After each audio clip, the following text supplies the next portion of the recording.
your brain doesn't really make the distinction between being rejected by love and being sort of cast out of the clan to lie on the savannah and be circled by hyenas. Your body registers this as a very threatening state, like a physically threatening state.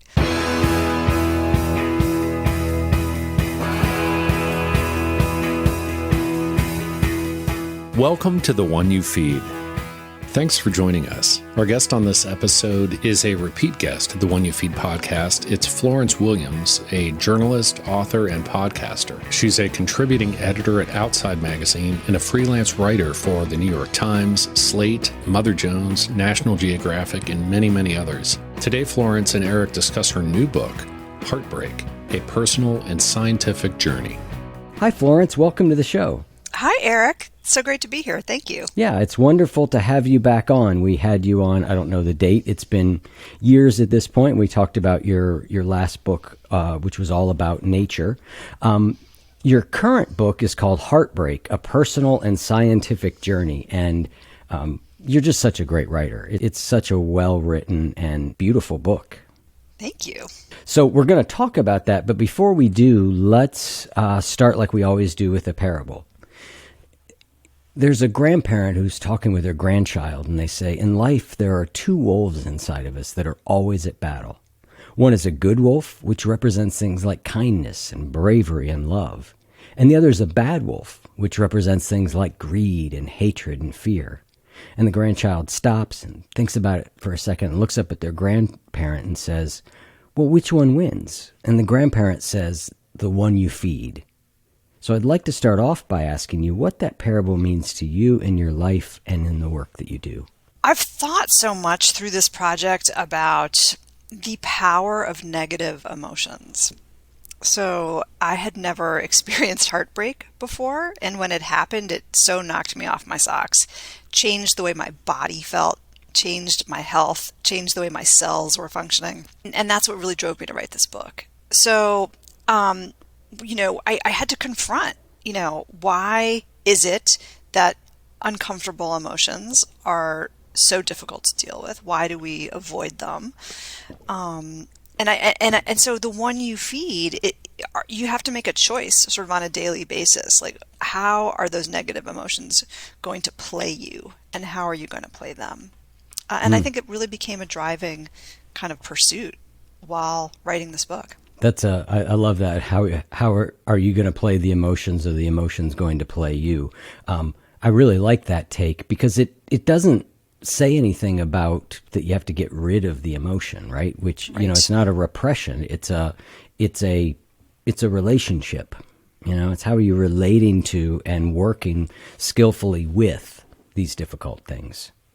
And in fact, I would say one of the profound and surprising lessons for me through this process was to sort of embrace the negative emotions, while not letting them exactly play me. But they're the ones who teach you, and they're sort of what you have to move through in order to grow. And I think I had been living my life pretty differently, before that. So I'm going to ask you to tell a little bit of your story of heartbreak, but I'm curious, were you looking into this at all before it happened to you? Was this on your radar in any way as a writer, as a person who's, looking at different things? Or did it emerge wholly from like, oh my God, I'm right in the middle of this and it's terrible. What do I do? I have to admit, it wasn't really on my radar. Okay. Yeah. And in some ways I feel badly about that, because I have friends, who went through heartbreak various times, and I don't think I was the best friend to them. I think I tended to sort of dismiss heartbreak as being sort of the realm of melodrama, a little bit overwrought, Okay, so you got dumped by someone, obviously that person was a loser. Move on. That's right. They're not the right fit for you. Lots of fish in the sea. Come on. Yeah, pick yourself up. Don't be so dramatic. Yeah, tell us a little bit about the events that led you kind of into this. Sure. Well, I met the man who would be my husband when I was 18 years old. It was literally my first day of college. And we dated for 7 years, and then we got married. And we were married for 25 years, 2 kids. I think like a lot of long marriages, I mean, there are moments of connection and there are moments of disconnection. And I guess I always had this sort of bedrock faith in it. And I had a desire, really, for it to work. I mean, there were so many things I was attached to about my life. But he didn't really feel the same way, unfortunately. And I think often with heartbreak, when there's a separation like this, a romantic split, one person wants it more than the other. Mm-hmm. And I was the one who didn't want it. I was afraid of it. It also kind of surprised me, honestly. Mm. So, at one point he told me that he wanted to go find his soulmate, and that I wasn't it. Mm. And ouch. Ouch. Right. Big ouch. And so I felt that rejection and I felt that pain really deeply, in my heart, in my stomach, in my pancreas, in my body. I had always thought that heartbreak, was something that, was in your head. There's a lot of sadness, and that heartbreak was sort of a metaphor. But, as I kind of launched my investigation into what was happening to me and why I felt this way, I learned that our bodies really register this kind of pain in ways that I don't think really get acknowledged or talked about enough. Yeah, and we'll go into that. I certainly, like you, have a history of, I guess, unlike you, you've got sort of the one heartbreak. I had a whole string of them. I'm sorry. Well, it's interesting. The biggest one was to my the woman who's my ex-wife, mother of my son, and I look back on that as both the most difficult period of my life and perhaps the most fertile period of my life for so many things. There was so much opportunity for transformation in it. I wouldn't wish it on anybody. Yes, I can really relate to that. Do you think, Eric, that it gets easier, that heartbreak gets easier the more you go through it, or does it get harder? Is it cumulative? I've only had one big heartbreak, so I still don't know the answer to that. That's a great question. I don't think it gets easier. Well, yeah. No, I don't think it gets easier. I do think there is a cumulative nature. You talk about this in the book, which is that the problem with heartbreak, unlike, say, death, right? That kind of grief that comes from that is there is a element of I must not be lovable that's embedded in it. And when that happens multiple times, you start to, it's almost as if you're like, well, see, more evidence. I've got multiple pieces of evidence to back up this theory. Mm. So, yeah, and it's so interesting. I have been in a really good relationship with Ginny. Listeners have heard her on the show, and it's been, I think, six plus years, and it's been really good. And they've been 6 great years for me as far as my own development and all that. And I kind of wonder, like, how would I handle heartbreak now? And I think the answer is it would still be extraordinarily painful, regardless of how, it's not something I think that I just don't think it's something that you evolve past. I wonder, though, I guess the hope would be that at some point you don't buy that story anymore of not being good enough. I think there's that, and I think there's the other element that is an interesting question to think about, which is how much of how strongly I am affected by heartbreak has to do with things that have happened to me in the past that haven't been healed. That's right. That's right. I think that's one of the things you learn. Yes. Yes. It all comes back around. Yeah. So I'd like to think if it happened again, I would be in better shape because I had healed a lot of things. But yes, I still am not, I still think based on the way we're wired up and that it would be very painful. So let's talk about that. One of the things you said you thought, heartbreak or sadness was something that was in your brain as if it didn't exist. But what we know, and you point out, and I'm going to let you elaborate on, is that like that sort of pain triggers the same places in the brain that actual real physical pain does. Say a little more about that. Yeah, that's right. I set out to talk to neuroscientists and immunogeneticists and psychologists to find out sort of why our bodies get so kind of implicated in our emotions.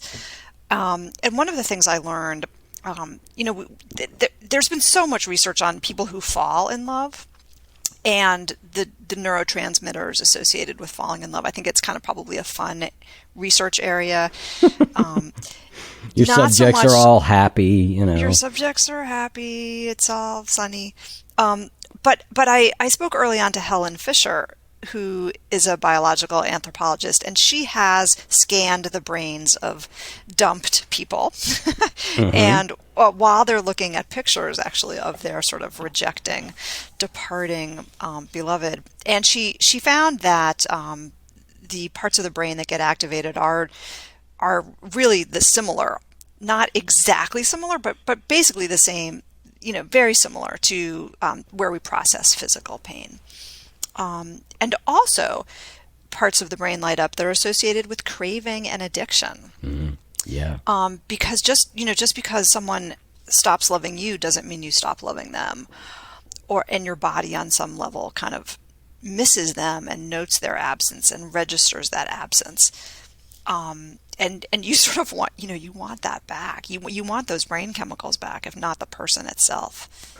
Right. And in the book, you mentioned multiple times, there's this profound feeling of not being safe that happens when you're dumped. I mean, it is the early stages of it for me, they feel a little bit like panic. There's an element of, absolutely. It's not, I wouldn't call it a full panic attack, but it is to use a word you've got in the book, hypervigilance, right? Yeah, you feel deeply imperiled. And it makes sense, because if you think about sort of how we evolved as mammals, we are supposed to feel safety in numbers. We form deep attachments that drive our every sort of behavior.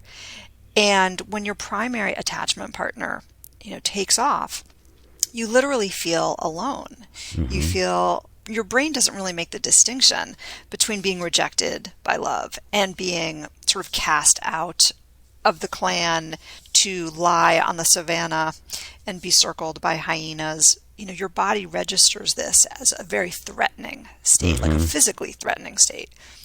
And so that starts this cascade of stress hormones, norepinephrine, that then talk to our cells, talk to our organs, talk to our immune systems, where white blood cells get made in our bone marrow, and they're designed to be very responsive to our environment. And it turns out to our social state. So, one of the researchers I talked to said, our cells listen for loneliness.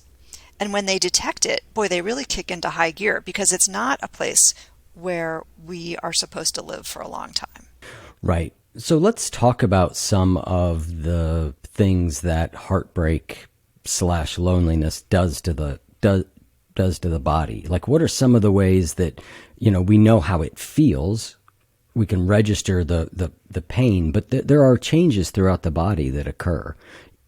And you notate a lot of them in the book. So I wonder if you could just elaborate on a couple of them. Yeah, I mean, that feeling of sort of near panic or hypervigilance sets off some very specific symptoms. For example, sleeplessness, Yep. Agitation, difficulty digesting, because your body's sort of gearing up for some kind of, fight or flight. For me, it was a lot of weight loss. My blood sugars were sort of messed up. I mean, deeply messed up. My gut bacteria was messed up. I ended up with an autoimmune diagnosis some months after the split. That was type 1 diabetes. And what I learned, from talking to researchers is that sometimes these autoimmune diseases do, in fact, have an emotional trigger. They are made worse by inflammation. And inflammation is kind of the key. So when I talked to a psychologist at the University of Arizona, David Sparra, he said to me, the story of divorce is an inflammation story. Mm. I had never heard that before. And so then I met with a researcher at UCLA, and we actually analyzed my genetic markers, my transcription factors, which are basically signatures for inflammation. And we did this at various time points after the separation. And that became kind of one of the central threads of the book, kind of looking at how my cells were responding to loneliness and how they were responding to different science-based interventions that I was very eager, to try in this sort of urgent bid to feel better, to feel healthier. Yeah, I love that aspect of the book in that you've got biomarkers that you're trying to sort of pay attention to see, what's working, what's not, in addition to just the correlation and making the correlation to how I'm actually feeling, right? And I think that naturally a lot of us will emerge from heartbreak and hopefully start going, all right, what's this next phase of my life look like? And we start adding and building things in, which I think is a natural process, and you go through it. And I just love that you're also, sort of bringing the science along with it. It's interesting when you said that it's the story of divorce is an inflammation story. There's also, you're talking about heart health at a different point in the book. And one of the people you quote, the tragedies of life are largely arterial. So there's Yes. there's actual heart aspects to this also. Yeah, it's so fascinating to me that, for millennia, cultures across time have known that the heart is in some ways the seat of the emotions. Probably because it's, one of the few organs we can actually feel. We can feel it pumping. We know it stops sometimes, during crises. And people have known for a long time too that, of course, husbands and wives sometimes die within a couple of days of each other, or within months of each other because their hearts stop. But it was only in the 1990s that researchers in Japan were able to start imaging the brain during heart failure. The heart during heart failure, to see that people were coming in to the hospital with sort of symptoms of heart attack, but there was no sign of an arterial blockage, which is kind of the standard cause of a heart attack. Instead, these people were experiencing this weird distension of the left ventricle quadrant of the brain. Of the heart. So it was like ballooning out and then being unable to pump correctly. And they named it Takotsubo after a lobster pot, which has this very bulbous head and a narrow neck. So it looked like this quadrant of the heart. So it's the stress hormones like adrenaline landing on receptors in the heart and causing it to just literally balloon out like that and sort of freak out. So we know now that Takotsubo makes up about 5% probably of all heart failures, showing up in the hospital. About 5% of those cases will result in death. Another 20% will result in, continued sort of cardiac risk. And we know that especially middle-aged postmenopausal women are about 80% of the patients, which is kind of interesting. So there seems to be something protective about the estrogen, sort of counteracting that adrenaline. But we know that people suffer this kind of heart failure after the death of a spouse or the death even of a pet. Sometimes it's after the death of a sports team that you're particularly, there are cases in the literature, men suffering this when their sport team loses the World Cup. And sometimes it just seems to happen, for no known reason. But this is really interesting. There are cases that really spike after natural disasters, when there's a lot of, adrenaline. That makes sense. And there's just recently a new study showing that cases have spiked during the pandemic, during COVID. Interesting. So do we know of any factors that make us more susceptible to the really damaging effects of heartbreak, or of having like heartbreak tear us up more? Is there anything that sort of says like people like this or have had this happen or this sort of thing are more likely to have like just heartbreak to feel catastrophic versus people who might say, well, yeah, I mean, again, I'm not saying anybody's gonna be like, well, not a big deal, right? But there does seem to be like, I seem to be one of those people for whatever reason. It was earth shattering to me. Right. And I had friends who, it was painful, but it did not seem to just devastate them in the same way it did me. And I just don't know, is there anything that explains that sort of difference? Yes. There are, we know that there are personality traits that seem to make people both more resilient and a little bit less resilient. The data is not destiny here, but in general, people who on personality tests, sort of register as being a little bit more neurotic, a little bit more introspective, a little bit more anxious. The people who, sort of tend to ruminate and cognitively engage, with their emotions, are going to be harder hit, by some of these emotional blows. And also we know that people who've had early life traumas and childhood traumas are going to be more susceptible, to future challenges. But I was so encouraged to talk to Paula Williams at the University of Utah, who said, yes, we know heartbreak is really hard, and we know that especially people who split up after these long-term relationships and divorces do have higher risk for early death. They have higher risk for depression. They have higher risk for metabolic disease, for cardiac disease. Mm-hmm. I mean, it's kind of a grim litany, frankly. Yeah. And she said, but we also know that there are certain traits that make you more resilient. And this was the really heartwarming news to me. You can actually cultivate some of those traits and try to become better at them. And the one that was surprising to me and changed the trajectory of my whole reporting over the two or 3 years of this book was, she said, the people who can really engage with beauty, people who can experience awe on a regular basis, who can cultivate awe, these are the people who seem to be able to make more meaning and sense of their tragedies. They can create more connections between their frontal cortex, which is kind of their seat of their self-concept, and their sensory and motor parts of their brains in a way that helps them create meaning, helps them find perspective, helps them experience conflicting emotions like, yes, utter pain, but also, wow, joy and beauty and possibility. The people who might be able to find a kernel of optimism in that became true for me during the course of my journey. So I just glommed onto that as life-saving advice. Not only could I experience beauty, but she was telling me that I could get better at it and that would help me. Yeah, I found that part really interesting, that the trait you're describing is often considered on a standard personality test. How open are you to new things, right? How open are you in general?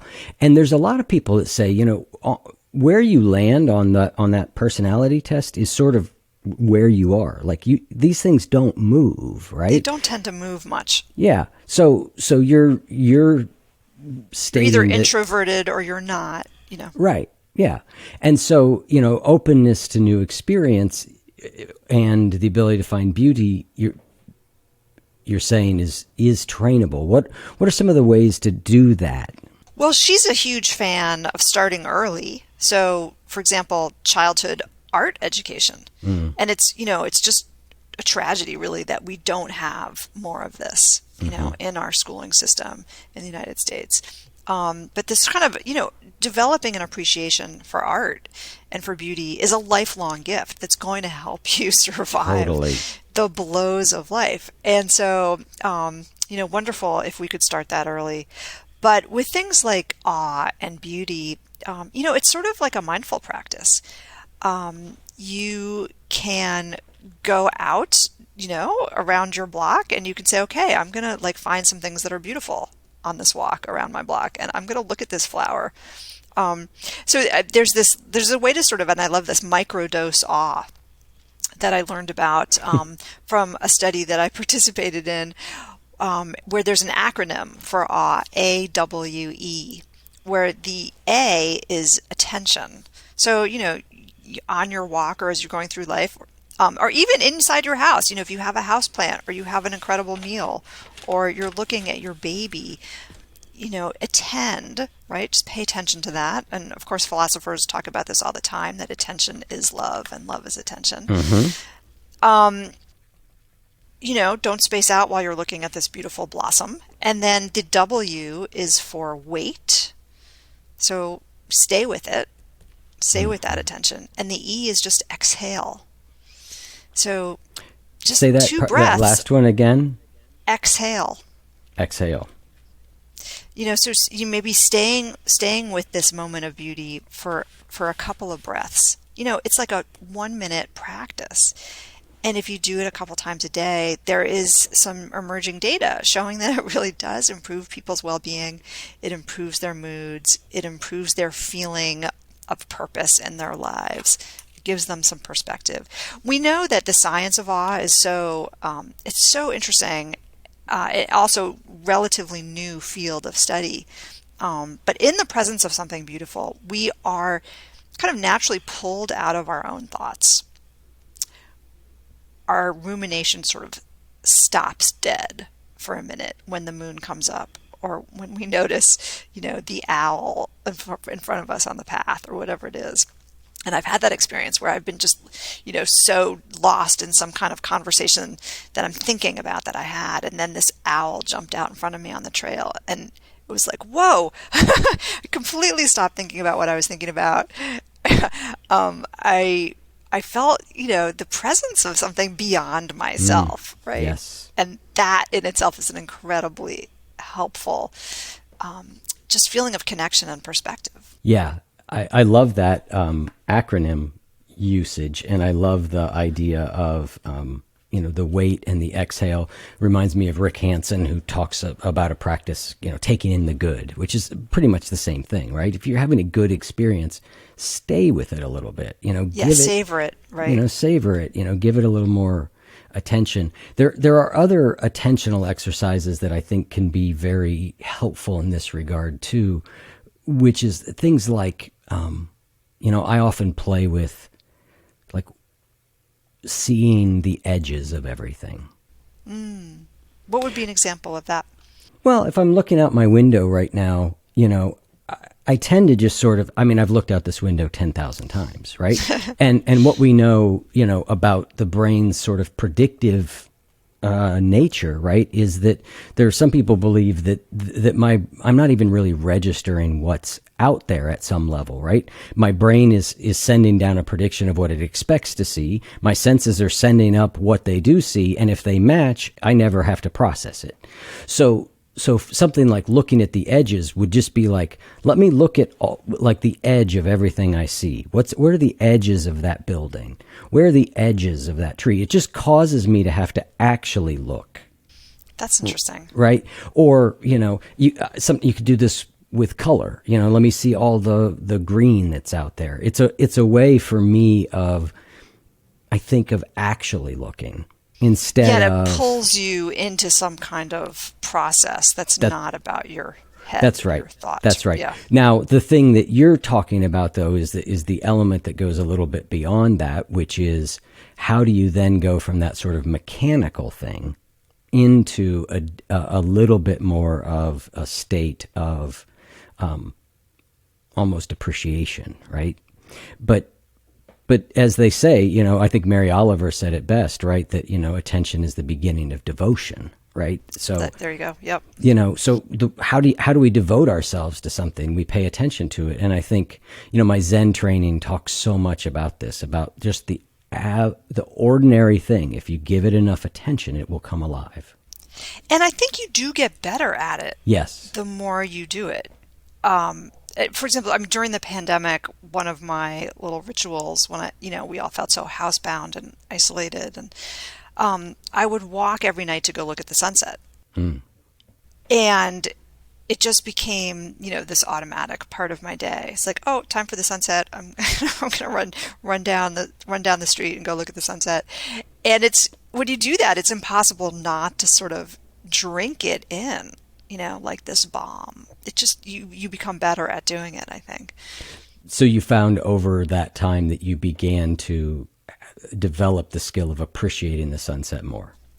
Yeah, and really trying to sort of access the awe in it as well. Yeah. To find myself stilled by that beauty. Yeah. And then the other interesting thing that happened is that there were a number of my neighbors doing the same thing. And so, I would see the same people every night, and I felt closer to them.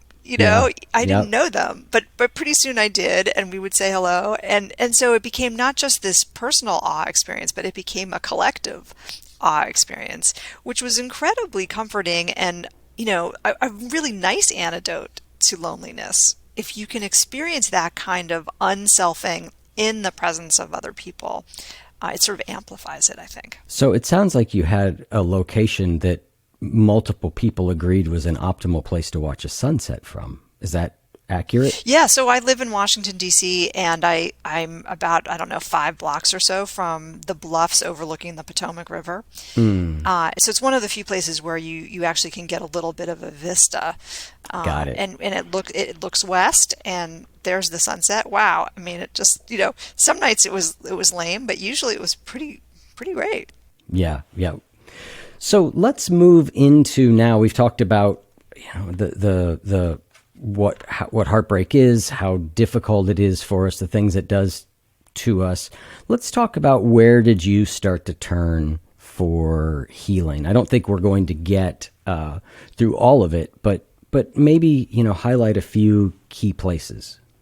Sure. I became so motivated to try to do what was kind of science-based in my kind of urgent bid to get healthier. And so I turned, per this conversation with Paula Williams, I turned to spending a lot of time in nature, trying to focus on beauty. I went on a wilderness trip to even try to kind of crank up the volume on the awe and the immersion. So I embarked on a 30-day wilderness trip. I did half of it alone, which had kind of some unexpected results, I would say, actually.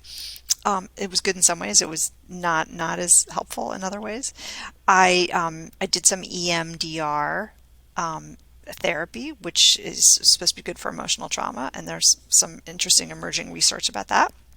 And I did some psychedelics, actually, working with a clinician in a therapeutic setting, again, to I would say heighten the awe kind of dose that I was trying to go for. And there's a lot of science there, of course, and it was really helpful to me. So let's start with nature. You wrote a book called The Nature Fix, which was all about how nature is healing for us and critical for us as humans. Did you find yourself naturally just, I guess that's a funny sentence, naturally turning to nature? Like you just kind of knew it and you went to it, or was it a case of sort of having to rediscover that? I was so primed already to think that nature could be helpful, having written The Nature Fix. I felt like I was leaning on every lesson I learned from that book, not just because, the subtitle of that book was How to Be Happier, Healthier, and More Creative. But now I felt like I needed it to survive. It was a whole different level of kind of need. And so, it was an intuitive place for me to, try to seek help. But in that book, I only talk about sort of the dose curve of nature immersion up to 3 days. Like I end the book with the so-called 3-day effect. It talks about the interesting things that happen to your brain and your body after 3 days outside. And I felt like, okay, but I need a lot more than 3 days because this is a really big heartbreak. I'm going to go for 30 days. So what were the aspects of that felt really healing, and what were the aspects of that felt more challenging? Well, I did half of the trip with other people and half of the trip alone. So the first half was the half with other people. And For me, I loved the planning the trip, even the logistics of an expedition can actually pull you out of kind of the limbic parts of your brain and force you to sort of, be really cerebral in a way that's helpful, right, to deep emotions. And then I also just wanted to spend good times with my friends and family. I felt so much comfort from being surrounded by them. I had all of these friends and family who signed on, and so I felt very supported by them. They were Yeah. helping me kind of self-actualize, but also they just also really liked being on the river, and so it was kind of a lot of jolly times, I would say. It was sort of jolly and fun. And then everyone disappeared, and it was like, okay, now I'm going to do the really deep work here. I'm going to learn how to be alone because I have not ever in my life been alone since I met my husband when I was 18. I'm going to learn to access bravery since I'm scared of this future that looks so different and it feels so insecure. I wanted to feel the metaphor of paddling from one destination to another. So tell listeners about what the trip was, real quick. Yeah, so it was 30 days down the Green River in Utah. Starts in southwestern Wyoming, and then flows through a lot of Utah to merge with the Colorado River in Canyonlands National Park. It's one of the sort of premier, I guess, river trips you can do in the United States where you can be on the river for that long. Mm-hmm. And it's all, most of it is through public land, so you need a series of permits to go through these different canyons. There are different permitting agencies, including Ute Indian Reservation. So it's logistically complicated. Mm-hmm. For the solo piece, I was in Canyonlands National Park for most of that, also some Bureau of Land Management land. And so there's only one resupply point in that 2 weeks, one road that goes in. So I had to sort of line that up, plan the food.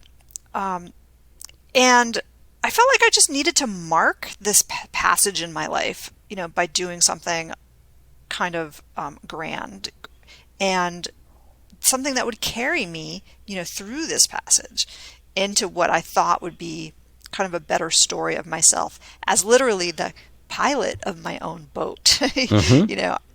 The metaphors were just irresistible to me. And so what were the good and bad parts of those 15 days? I think that I did access a lot of bravery. I think I felt like, okay, I can be alone. I can take care of myself. I can be self-reliant. But I also had this realization that I don't want to be, that I don't want to be alone. I don't want to take care of myself.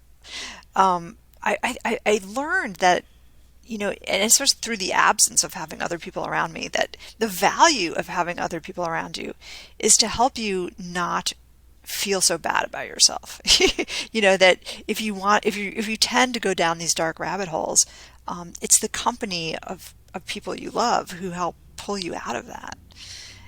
It's one of the tremendous values of our social, instincts. But, beyond that, we are healthiest when we don't just rely on ourselves. It's kind of our cellular superfuel as a species, that we do help each other. And so if we deny ourselves that opportunity, we're just not going to kind of, hit our real potential, I think. And those were all big revelations for me because I don't think I had wanted to rely on other people so much. I think I did want to kind of embrace a kind of self-reliance. This is the myth that we're all sort of fed from such an early age. And I also wanted to connect with people through dark emotions. I think I had been taught that dark emotions aren't necessarily something you want to share with other people. Nobody's comfortable with them. Let's just put on a happy face and keep going. And I found myself so resisting that and wanting to sort of have more authentic connections with people in my life that necessarily involved expressing that. Hi, everyone. One of the things that I know many of you struggle with is anxiety. And very recently, I shared some tips on managing anxiety in our newsletter. Specifically, I shared a practice on clarifying your values. In the practice, you write down one or two of your core values and then identify one action step that aligns with them. I find that taking one positive action towards things that matter to me really helps reduce anxiety. Also, I have a reflection question. What positive experiences have you had today that you could focus on instead of your anxiety? Every Wednesday, I send out a newsletter called A Weekly Bite of Wisdom for a Wiser, Happier You. And in it, I give tips and reflections like you just got. And it's an opportunity for you to pause, reflect, and practice. It's a way to stay focused on what's important and meaningful to you. Each month, we focus on a theme. This month's theme is anxiety, and next month we'll be focusing on acceptance. To sign up for these bits of weekly wisdom, go to goodwolf.me/newsletter. Boy, there's a whole lot in what you just said that I'm trying to figure out where I want to go. I know, sorry, with that was a lot. No. I didn't mean it in that way. I meant it in there were a lot of really deep insights in there. I think one is, this is something I've noticed, having done this show for 8 years now, and reading a book a week for 8 years about well-being of different types, is that I think earlier on, and this is certainly my journey also in this, which was earlier on, my view of spiritual development, of getting healthier, of being psychologically well, all that was kind of, there was an element of self-reliance in it. Mm-hmm. Yeah. There was an element of psychologically healthy people don't need other people, right? Sort of a codependency, right? The opposite of codependency. Codependency was saying, you lean on other people too much. You care too much what they think. It's what rules your life. That's a problem. And certainly it can be. But more and more, I'm seeing people talking about the fact that we are social creatures that do need each other, and there is a healthy way to do that. Not only is there a healthy way to do it, it is healthier for us to do it, to find connection, and that we thrive best in connection with other people. And it just seems that is a theme that is coming up more and more. I love it that people are talking about this more. And in some ways, I think, one of the silver linings of the pandemic is that we have realized, the value of connection more. And we've kind of fallen on our knees a little bit and said, yeah, this is a hard time. Let's talk about mental health. I think those are really, really positive developments. But I also worry about, especially younger people now, who do consider themselves the loneliest demographic, which is so interesting. They're the most anxious, they're the most lonely, they're the most concerned about their mental health. I worry about them, and I think that they live in very challenging times where they are not making the authentic connections, maybe, that we sort of grew up with in the absence of the internet, in the absence of social media. Yeah, I think there's another element to that I think is interesting, which is there's an idea out there that, stress becomes stress when you perceive it to be harmful to you. Or let me say that differently. Stress becomes harmful when you perceive it to be harmful, right? Right. So, and I'm going to make another analogy, which is sleep, right? We talk so much, I've rebelled a little bit, in my own time, in my own head, and with people close to me a little bit with what I refer to as the sleep police, right? Because now everybody is saying, like, you've got to get 8 hours of sleep, or you'll get the bubonic plague next week, right? Which I get the overcorrection, saying, look, this is really important. But as somebody who I have restless leg syndrome, and when it kicks in, I don't sleep well. And so now I'm not sleeping well, and all I'm hearing all the time is how destructive it is to me that I'm not sleeping well. And I worry that all this research about how bad it is to be lonely could be doing the same thing to people who are already lonely, and now they're being added to that is, Now they're oh feeling God, how bad bad about is being it for me to be lonely? And so, and to the extent that any of those things help us take positive change, right? To the extent that the sleep police help somebody to go, you know what, this 5 hours of sleep nonsense I'm doing isn't really a good idea. I should put more effort into getting sleep. Really positive. To the extent that knowing how destructive loneliness is to us helps us move towards positive direction, I think it's helpful. But I worry about a tipping point with all this stuff. I think you're right, but loneliness is such an interesting emotion because, it's subjective, right? So you can be in a marriage and feel lonely. You can live in in a house full of people and feel lonely. Yep. And yet it seems to have a very highly adapted reason, which is that it is a signal. The feeling of loneliness tends to make us feel like there's something we don't have that we want. Yeah. There's a disconnect between what we want and what we have. And by noticing that and feeling it, it actually is supposed to, I think, propel behavior, drives us to seek a little bit of comfort or a little bit of connection.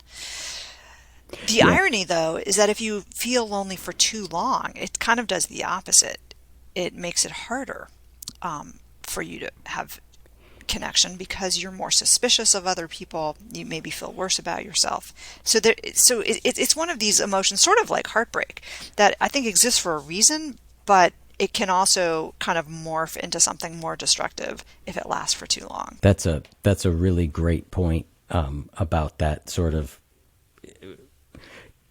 It turns into something that's harder to get out of the longer you're in it. Right. And what I find really interesting is, you just stated something, which is that, the kids these days, teenagers, are considered the loneliest now. For forever, it's been senior citizens. Right. Senior citizens were, it was just very clear they were the loneliest. And we understand why, right? Their partners are passing away. Their friends are passing away. They don't have a job, right? They're isolated in ways. But it is sort of stunning that kids feel that way now. And yeah, I don't even know. I'm not even sure what to do with that information. I don't know either, but I think we need to pay attention to it because I'm really concerned about it. Me too. I'm concerned that the people who generally have the most energy to solve that problem don't feel like that they can solve it. That's, youth does have an energy of, I feel like, the ability to make things happen. And, I get when you're 70, it's much harder to be like, all right, I'm going to go to 3 social events today, right? You're tired. But when you're 18, that's a different thing. And so, yeah, I'm with you. I find it a somewhat alarming thing. Yeah. And it's why I feel, frankly, so motivated to talk about the things that can help build resilience, such as authentic connection to other people, but also to the natural world. I really do believe that by helping young people connect to nature, by helping them sort of get out of their own anxieties a little bit, I do very strongly feel that it's part of the solution. Yeah, I do too, 100%. I remember my last bad heartbreak, and I remember exactly what I did. I made a last minute decision to go to this nature retreat in Ohio for like 4 days, and it's entirely off grid. You're by yourself more or less, except meals are provided for you, and it was transformative for me. It kicked off something really valuable in my life. And nature was certainly a big part of that. So I think that is one path in. Did your research lead you into other paths out of loneliness for people? Yes. So, I told you that we did this experiment where we looked at my white blood cells for markers of inflammation and also for markers of virus fighting ability, which is something you really want when you're going into a pandemic. Yes. And I worked with this researcher, Steve Cole, who has in fact done a lot of interventions with populations where he's looked at their immune cells and how they may improve after, for example, they try Zen meditation or after they try, volunteering in schools. And what he has found is that where he sees the best improvements in people's immune cells, immune profiles, is not necessarily when they report feeling happier or kind of more mirthful or more, they're able to seek more pleasure. He says that he sees the biggest improvements when they feel like they have meaning in their lives and purpose in their lives. And that's not the same thing as waking up every morning, feeling amused. Totally. and sort of, calm. It's this kind of larger, right, North Star. And so I thought that was fascinating, and also not something that we hear of as an antidote to heartbreak or an antidote to loneliness. It's not necessarily being with other people. It's, it's feeling like you're doing something worthwhile. Like there is a why that you are answering in your life. And eventually, ideally, that will lead to feelings of connection with other people. Yeah, my experience, I mean, I have sort of a close firsthand experience with that, which was, in AA, which was a big part of my life for a long time. That was the foundational element, right? Which was to work with other people who were struggling with what you were struggling with. And that's not exactly what you're saying, but what it was purpose, it was service, and it was connection, right? It was embedded, and it was just kind of like, the line that I remember was nothing so much ensures immunity from drinking than working with another alcoholic. There's some AA people out there who are going to be like, you didn't quite get that, but it's close. It's close. It's close. And so, yeah, I agree. I think that's so important. The other thing I've been thinking about, I think a lot about how do people build community? How do people go from being lonely? How does this happen? And one of the things I've realized recently is that it's not that I realized, I found some research recently that said, in order to make connection with another person, with a new person, right? So if you've already got existing connections, right, nurture them, right? But if you need to make new ones, you're just like, I just don't have any in my life, or I have very few and I need to make new ones. It takes a lot of time. It does. Yeah. And so what I see a lot of people doing, and I've done this in the past, is I go, all right, you know what? I got to find some connection. I'm going to go to the local meditation group because I'm interested in meditation. There'll be people there that are like me, and that's how I'm going to do it. And I go once or twice, and I don't feel connected because that's not how it works. And so then I go, this isn't working, and I give up. Or I do a volunteer thing that only happens once or twice, and that's not enough time either. So, one of the things that I've been talking with people about is really saying, you know what? Like, pick a couple things, but it's going to take a commitment. It's going to take I've got to keep going, even when I'm uncomfortable, even when I feel like I don't fit in, even in the beginning, because it just takes a certain number of hours. The research is different on how long it is. And I'm always skeptical of 21 days to a new habit, right? Like it's so variable. So, but it takes more than seeing somebody twice for an hour. That's right. And I think that there are other ways to connect and to feel connection. I mean, face to face with other people is one way. It's a great way. But you can have a meaningful connection with a pet. Yes. You can have meaningful connection, and I'm really big on this, with nature. Yes. If you have a sort of favorite spot or a couple of spots where you can go, where you get to know the seasons and you get to know the birds and you get to know, the patterns of the water or the rocks. It sounds a little goofy to say it, but I think there's some compelling research here showing that when people can feel connected to the natural world, it can be a great antidote actually for loneliness. Yes, I think that's an important point to kind of keep coming back to. It's not only other people. There are lots of ways to connect, and even back to what we were talking about earlier around beauty and art. Those moments. I have deep connections to pieces of art, pieces of music, things that Exactly. do feel like connection. They are valuable.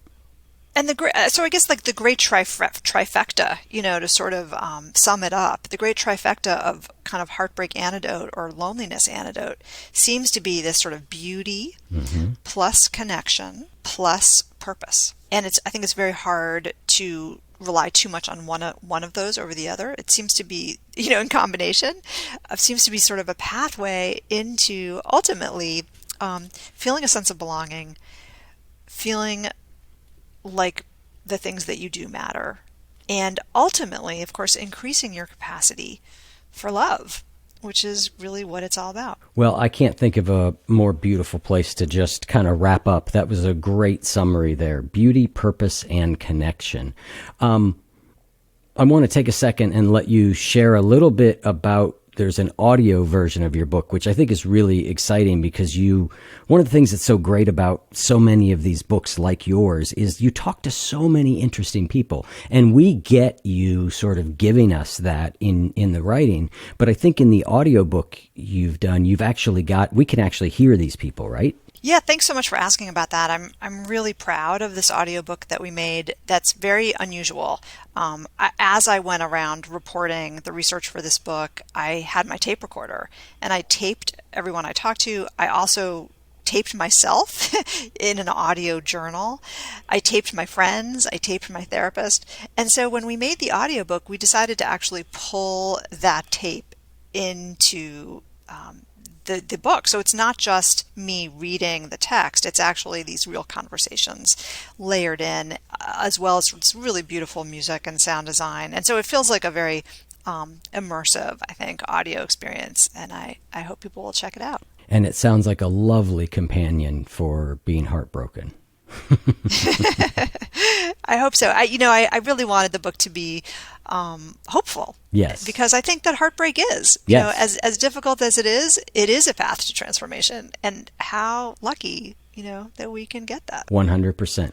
Well, Florence, thank you so much for coming back on. It is always a pleasure to talk with you. You too, Eric. Thank you so much for having me.